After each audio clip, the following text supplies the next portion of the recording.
Alright, so here we'll take a look at an RGBW controller with an RGBW LED strip.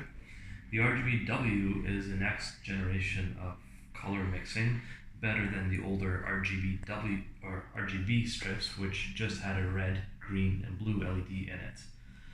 I will demonstrate on to you here. The function is we turn it on, and we have the red, the green, the blue, and as well a white LED in one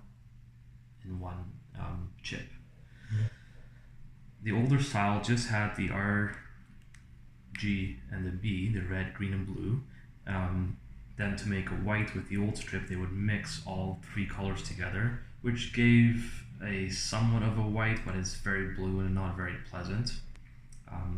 Hence they upgraded to an actual white LED inside. So to control this LED strip, the controller is divided into two sections, the color part and the white part in the middle. So we can turn the white off and we can turn the color part on. Now we can pick a static color out of this color palette here, really any color that we like on here.